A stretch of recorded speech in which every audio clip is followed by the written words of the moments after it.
National medical কলেজে junior ডাক্তারদের মারধরের ঘটনায় সকালে গ্রেফতার রোগীর পরিবারের দুজন। রাতে ভুল চিকিৎসায় রোগী মৃত্যুর অভিযোগে কার্যত রণক্ষেত্রের চেহারা নেয় শহরের নামী সরকারি হাসপাতাল। চিকিৎসক ও রোগীর পরিবারের মধ্যে বচসার জেরে তাণ্ডব চালানো হয় ওয়ার্ডে। ভাঙচুরের পাশাপাশি মারধর করা হয় কর্তব্যরত জুনিয়র ডাক্তারদেরও। আহত হয়ে হাসপাতালে ভর্তি হন এক চিকিৎসক। আর এরপরই ফের নিরাপত্তার দাবিতে কর্মবিরতির ডাক দেন জুনিয়র ডাক্তাররা। একই সঙ্গে যে ডাক্তাররা কর্মবিরতিতে অংশ নিয়েছেন তার তালিকা তলব করেছে স্বাস্থ্য দফতর। হাসপাতাল সুপারের কাছে এই তালিকা তলব করা হয়েছে। সরাসরি চলে যাব ন্যাশনাল মেডিকেল কলেজে, আমাদের প্রতিনিধি সন্দীপ সরকার রয়েছেন। সন্দীপ, এখন ঠিক কী পরিস্থিতি?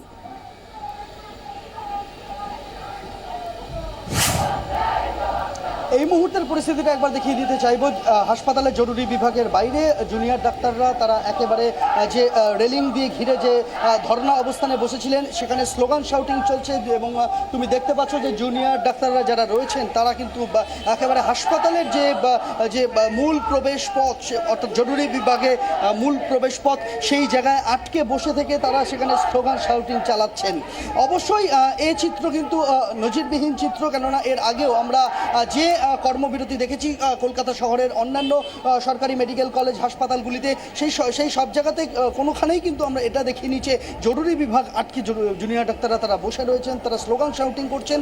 তাদের অবস্থান মঞ্চ অন্যান্য হাসপাতালে SSKM-এর ক্ষেত্রে আমরা যেমন দেখেছিলাম, আমরা NRS হাসপাতালে দেখেছিলাম, প্রত্যেক জায়গাতেই কিন্তু জুনিয়র ডাক্তারদের যে কর্মসূচি ছিল সেই কর্মসূচির মধ্যে থেকে রোগীদের দুর্ভোগ যাতে না হয় সেই বিষয়টা মাথায় রাখা হয়েছিল।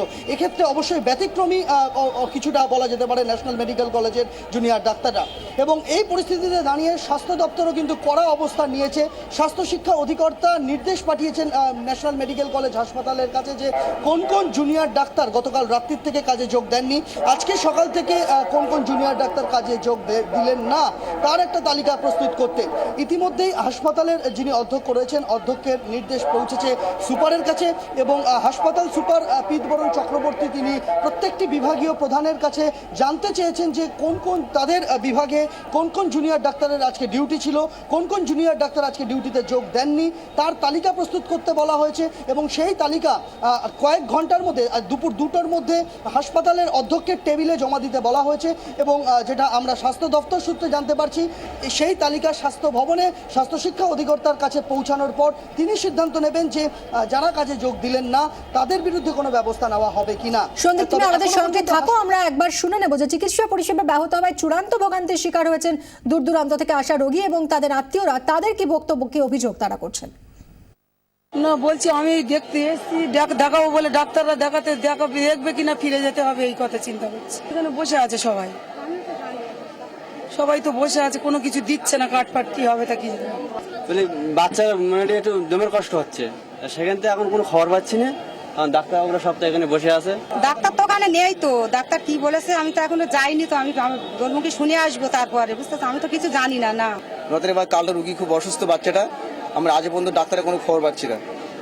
তা হাসপাতাল কর্তৃপক্ষকে আমি অনুরোধ করছি যাতে এর একটা বিদ্যুৎ ব্যবস্থা করা হোক, যাতে সমস্ত মানুষ তার ব্যাপার যে কালকে আমি দেখলাম কাল রাতে বহু রুগী ফেরত গেছে যারা খুবই অসুস্থ ছিল। সেই জায়গায় দেখছি ম্যাক্সিমাম রুগী খারাপ হয়ে চলে যাচ্ছে, মারাও যাচ্ছে, কোনো অসুবিধা নেই তাতে। কিছুদিন আগে একজন মারা গেল সবাই জুনিয়র ডাক্তারদের জন্য, দেখছে না গো। অত বলতে গেলে চোখ রাঙিয়ে বড় বড় কথা বলে বলছে যাও গাড়ির বাইরে যাও, গেটের বাইরে যাও। সন্দীপের কাছে চলে যাবো আবারও। সন্দীপ, রোগী এবং তার পরিবার তাদেরকে তো চূড়ান্ত ভোগান্তির শিকার হতে হচ্ছে, পরিষেবা স্বাভাবিক হতে কতক্ষণ লাগতে পারে?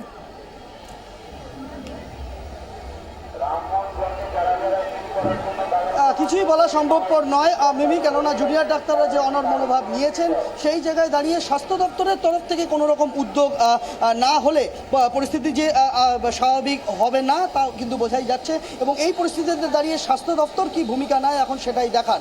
তবে যেটা হাসপাতাল সূত্রে যেটা আমরা জানতে পারছি যে আজকে দুপুর 2টোর সময় একটি বৈঠক ডাকা হয়েছে যাতে সমস্ত বিভাগীয় প্রধানদের উপস্থিত থাকতে বলা হয়েছে।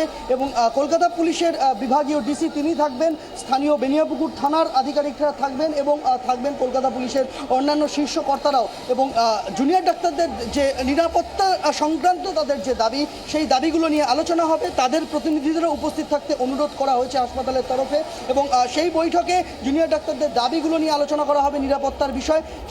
সেই বৈঠক থেকে কোনো সমাধান সূত্র বের হয় কিনা, এই জট কাটে কিনা, তার দিকেই তাকিয়ে থাকতে হবে এই মুহূর্তে। মিমি। একদমই সন্দীপ, অনেক ধন্যবাদ। সন্দীপ সরকার সরাসরি কথা বললেন ন্যাশনাল মেডিকেল কলেজ থেকে। নারদ ঘোষ কাণ্ডে পুলিশ কর্তা এসএমএইচ মির্জাকে আজ ফের তলব করা হয়েছে লালবাজারে। বেলা 12টার পর হাজির হওয়ার কথা থাকলেও 1 ঘন্টা আগেই লালবাজারে চলে আসেন মির্জা। গতকাল সিটের তদন্তকারীরা আইপিএস মির্জাকে প্রায় 4 ঘন্টা জিজ্ঞাসাবাদ করেন। ঘুষকাণ্ডের তদন্তে তার বয়ান রেকর্ড করা হয়, বয়ানের ভিডিওগ্রাফও করা হয়। মির্জাকে কি আজও ম্যারাথন জিজ্ঞাসাবাদ করা হবে কিনা, নজর রয়েছে লালবাজারের দিকে।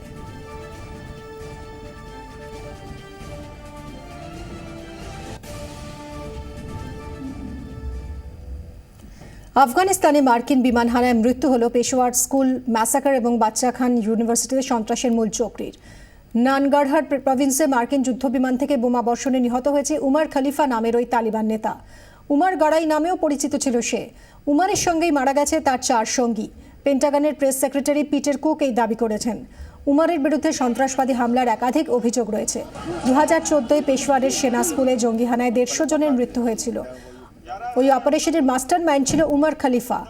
2015-এ বাদাওয়ের বায়ুসেনা ঘাঁটিতে হামলা এবং 2016-এ বাচাখান ইউনিভার্সিটিতে হামলার পিছনেও মাস্টার মাইন্ড ছিল উমার।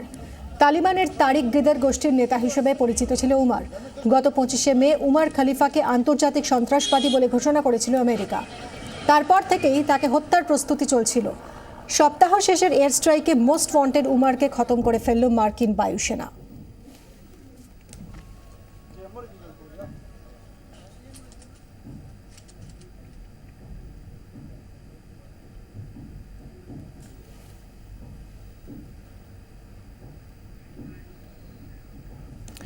জোড়া বিস্ফোরণে সন্ত্রাসবাদী হামলার আতঙ্ক ফিরল ব্রাসেলসে। সেন্ট গিলিজ শহরতলি এলাকায় হঠাৎই 2টি বিস্ফোরণ হয়। মোডানোভা ক্যাফের বাইরে রাস্তার ধারে পার্ক করা ছিল বেশ কয়েকটি গাড়ি। প্রত্যক্ষদর্শীদের দাবি ওইসব গাড়ি থেকেই বিস্ফোরণ হয়। মুহূর্তের মধ্যে আগুন ধরে যায় 8টি গাড়িতে। গত মার্চে ব্রাসেলস বিমানবন্দরে ভয়াবহ হামলা চালায় আইসিস। সেন্ট গিলিজে বিস্ফোরণ হতেই ফিরে আসে সেই আতঙ্ক। পুলিশ এলাকা ঘিরে ফেলে। দমকলের চেষ্টায় বিশাল আগুন নিয়ন্ত্রণে আনা হয়। হতাহতের কোনো ঘটনা ঘটেনি। জোড়া বিস্ফোরণে সন্ত্রাসের সম্ভাবনা উড়িয়ে দিয়েছে পুলিশ। গাড়ির পেট্রোল ট্যাঙ্কে আগুন লেগে বিস্ফোরণ হয়েছে বলে প্রাথমিকভাবে মনে করা হচ্ছে।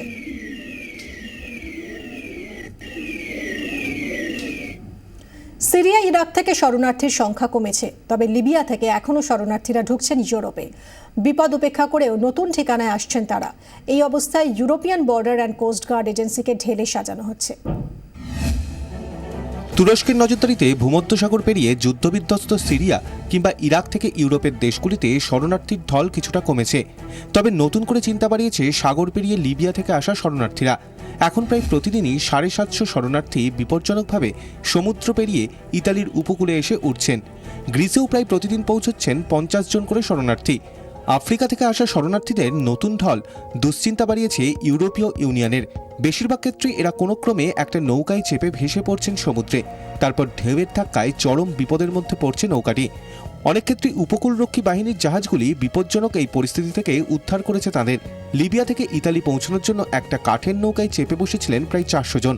নৌকার মধ্যে গাদাগাদি করে এত লোক ওঠায় শ্বাসরুদ্ধ হয়ে মারা গিয়েছেন 4 জন।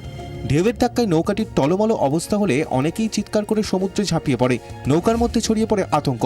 শেষ পর্যন্ত উদ্ধারকারী জাহাজ তাদের জল থেকে তুলে নেয়। ইউরোপে শরণার্থী আসা ঠেকাতেই European border and coast guard এজেন্সিকে ঢেলে সাজানো হচ্ছে। এর জন্য খরচ করা হয়েছে প্রায় 332 মিলিয়ন ইউরো। প্রায় 1500 জন সীমান্তরক্ষী এখন থেকে শরণার্থীদের স্রোত আটকানোর চেষ্টা করবে। কিন্তু যুদ্ধবিধ্বস্ত ইরাক, সিরিয়া কিংবা লিবিয়া থেকে আসা শরণার্থীদের স্রোত এভাবে কি সত্যিই বন্ধ করা যাবে? সেই প্রশ্নের উত্তর এখনো স্পষ্ট নয়।